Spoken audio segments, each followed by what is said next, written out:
Guys, what's going on? Jeremy Lafrentz with Backstage Entertainment.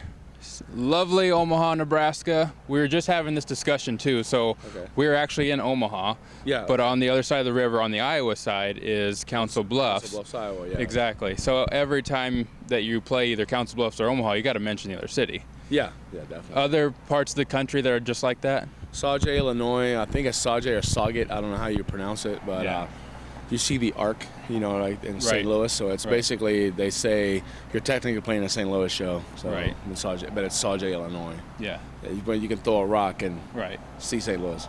Now, I've seen it too a lot of times where even on the set list as a kind of a hidden thing for you guys, you'll put the town name or something just so you don't forget, because you're everywhere all the time, right? Yeah, I mean, my singer, I mean, he has never forgotten. I think the only one time we played in New Jersey, and it was like across the river from New York.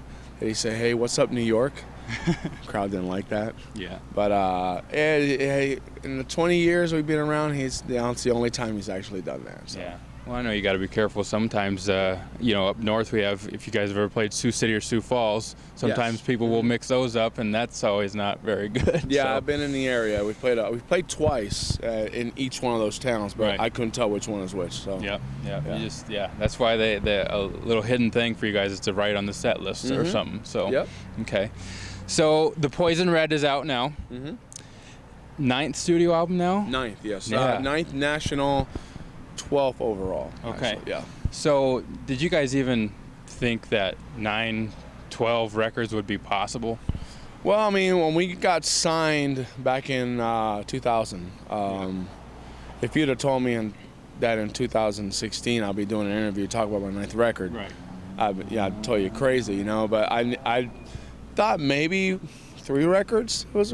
I mean, I didn't know. I mean, we just never really put emphasis on the whole situation. Like I never said, man, how many records are we gonna do? We just kept going. Right. So, but here we go, 9th, and we actually already talking about our 10th. So, it's in the works. We're already starting to write music, and this record's not even 4 months old, and we're already ready to write a new one. So, how many songs in your arsenal do you guys have just all together?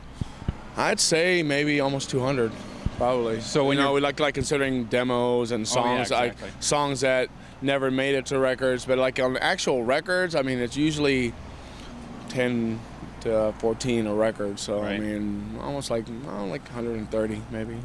And you guys do a lot of practicing before going on tour, and you have your set list down. But there may be some instances too where you get requests from the crowd. If somebody threw out a strange request of one of your songs, would any one of those songs trip you up a little bit? Like, oh shit, I gotta remember that one. Well, sometimes we gotta go back and listen to it. We're actually playing 2 songs on this tour. One that we've only played twice ever, and one that we haven't played in like 10 years.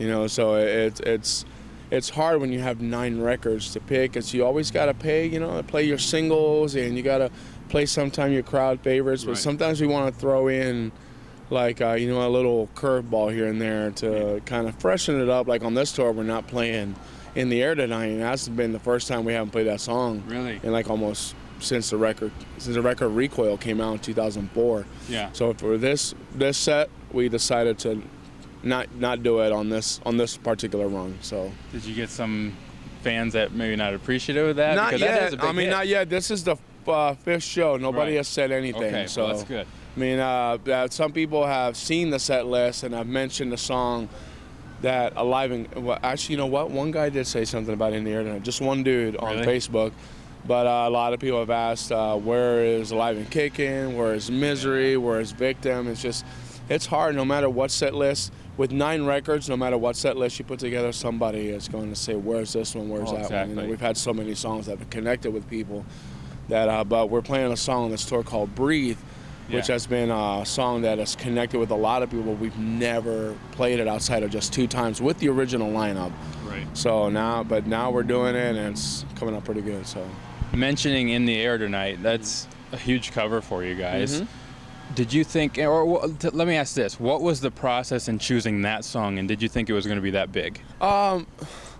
We had a drum tech back in the day who, back in 2001 or 2002, just before we did the Recoil album, when we were finishing the cycle for the second record, Right. he kept mentioning, you guys should do In the Air Tonight by Phil Collins, and never thought of it.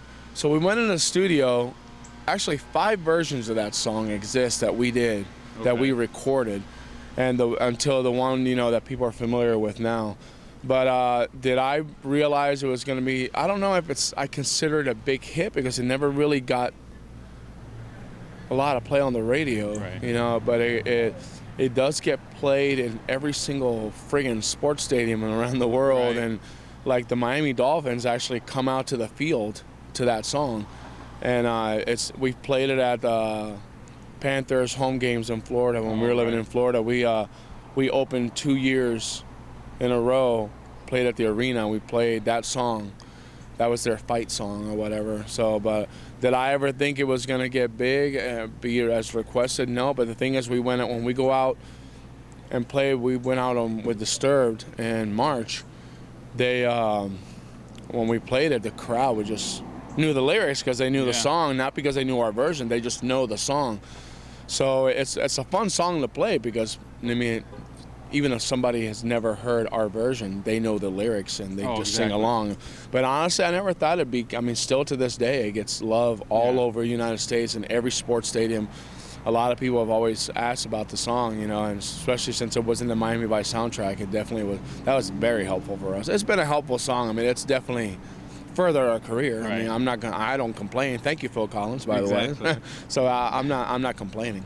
Have you guys did you see a spike in the sales? Because in the movie The Hangover, it plays as, you know, the Phil Collins song. Mm-hmm. And did you guys see a spike in sales at all from, you know what? from that? I don't really pay too much attention to that. I mean, it might have, but I never really saw. It's not like the spike in sales like when the Sopranos ended. They ended with Don't Stop Believing. The next day, they sold 1 million downloads. I wish that could have happened to us. But I don't know. But I know it's sold. It has sold a lot of singles. So like I said, I'm just people enjoy it, then we'll still play it. You know. So.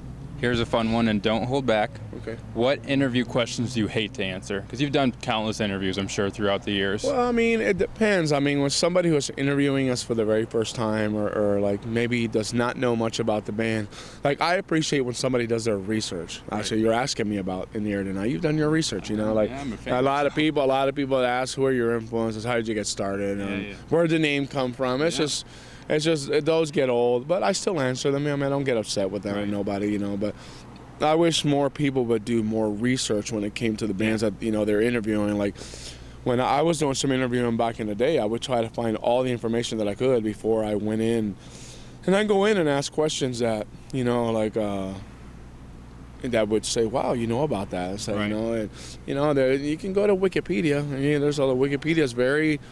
I think Wikipedia is one of the best websites that exist. Yeah. And there's a lot of information for anything you possibly want, even fungus. Exactly. Anything you want to know about fungus is on Wikipedia, you know. Exactly. So I'm just saying that, you know, but it doesn't mean that doesn't bother me. It gets old, but it never gets to a point where it bothers me, you know. It is what it is, you know. Okay. So. Well, I'll throw you for another curveball because our interviews are special because we have what's called this BSE box. So let me bring this out.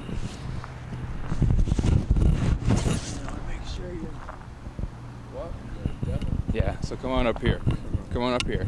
So, again, our fans know this. It's the BSE box. Okay. Our fans on Facebook and on all of our social media sites submit their own questions, and we throw them in this box. So then you draw some, and we have a little something that goes with it. So I get to pick a question. You got it. Almost like a Chinese fortune cookie. You got it. This is our fortune cookie. And this is for me or just a random question? A random question, but it applies to bands and stuff. So here's what you're going to do. We have a process. Okay. Read the question, and then you're going to pick a number 1 through 75, and I'll explain what that is. Okay. Oh, what is your favorite and least favorite tattoo, and if none, do you want any? Okay, and then 1 through 75, pick a number. 44. Okay, so while you answer this question, you have to talk really fast. So we have actions that go along with the questions. Oh my God. Well, I can't talk fast. Talk as fast as you can. How about? Okay, my favorite tattoo is a Nonpoint frog. My least favorite tattoo is the 21 on here. Okay. Yeah. So you get the process here. Yeah. Okay. So we do a couple of these, or just however many you're comfortable with, because sometimes. How many do you want to do? however many you want to do. Okay, let's see. This is pretty interesting. This is your interview. You're going to say stop when you're uncomfortable. Okay. Have you ever been in a fight with a fan? Oh, there you go. You want to do another number? 12. 12. You're paranoid. Huh? Answer it like you're paranoid. No, because I won. I won the fight, so I can't. I don't know how to answer like that. Because. So a lot of times people will pretend the cops are after them or something, and so they're just like paranoid. Okay. You got it? Okay. Well, there was a guy in San Diego that came down from the. It was not really a fight, then. It was not really a fight. So we were playing this festival in San Diego, and this dude that was like, we're in the middle of this thing, and there was a stairway this way and a stairway this way, and people were lying down and looking down to all. I mean, we're talking thousands of people, and this one dude. Hold on. Okay, there was one dude that got on stage, and my best friend was doing merch. He tackled my best friend, and then my guitar tech came over to help him. He punched my guitar tech, knocked the filling out. Oh. Hold on a second. All right. He knocked the filling out, so I got off the kid and knocked his ass out. So I won that fight. Yeah. Nice. Okay, cops. I think we're good. We're good. Cool. All right. I don't know if you want to do another question or not, but Let's do one more. all right. Let's do one more. One more. Okay. Then you better get out of here. All right. Have you ever been starstruck by anyone you've met? Good question for you. One. Number 1, exaggerated hand gestures. That'll be my last question. So, Okay. well, I didn't exactly meet this person, but when we were on the Ozfest, 2001, Ozzy was coming this way, and he like ran into me, and at this time he was like really shaky and that had that whatever, and I thought I'd hurt him because I stood still. He was like doing this little weave thing, and he just struck me like, I mean, I felt so terrible, and I didn't say a word. He looked at me, I looked at him, and it was just like the weirdest thing, and I said, I'm sorry, Mr. Osborne. And he said, that's all he did, and he walked away. That's it. And I was starstruck because that was the only encounter that I ever had with him. Yeah. As far as speaking. You ran into... No, he ran into me. He ran into He you. ran into me. I was at catering, and he ran into me. Gotcha. He was walking like sideways, Gotcha. and he ran into me. Gotcha. So, Right. Do you have any more questions? I'm good. If you're good. Okay, here's my last question for you. What do you want to leave the fans with? And like you said, you're on your works of, talking about the 10th album coming out. So anything you want to leave them in regards to that or anything?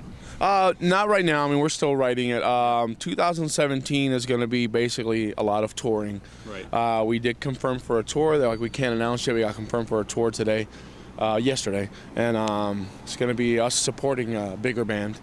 And that's in January and February. It's on your Facebook already. Not yet. In January? Yeah. Okay. There's one on your Facebook, but... Well, we're playing with 10 years in January and February. Unless there's something that got posted today. I've never seen anything. Is it the Escape the Fate show? Oh, no. That starts tomorrow. That's tomorrow. No, that starts tomorrow. But we got submitted for a tour. We got confirmed for it. So, and then basically we're going to be touring all the way up to the fall. And it's going to be a good year. I mean, the Poison Red is out. We have vinyl for the first time in our career. So if you come to any shows and you get the vinyl, every member of the band will come out and sign it. There's an awesome Nonpoint Facebook group called 361 All Things Nonpoint. Our administrator, Sean Reiner, is one of the best dudes you'll ever meet. And we have VIP information for all the shows. If you want to know tour dates, nonpoint.com. If you have a smartphone, get the Bands in Town app. That is a very helpful app. Yeah. You can get notifications within 100 miles of any show around you and come see a show. There you go. Guys, again, Robb from Nonpoint. Definitely check them out. The Poison Red is out. And again, Robb, Nonpoint. Thank you. Hey everyone, become a fan of Backstage Entertainment on Facebook and enter in contests to win autographed prizes from the bands and entertainers we interview. By joining our page, you can also contact us to submit your own questions into the BSE box. And make sure to subscribe to us on YouTube to see all of our interviews and backstage footage from the shows. From Backstage Entertainment, I'm Jeremy Lafrentz.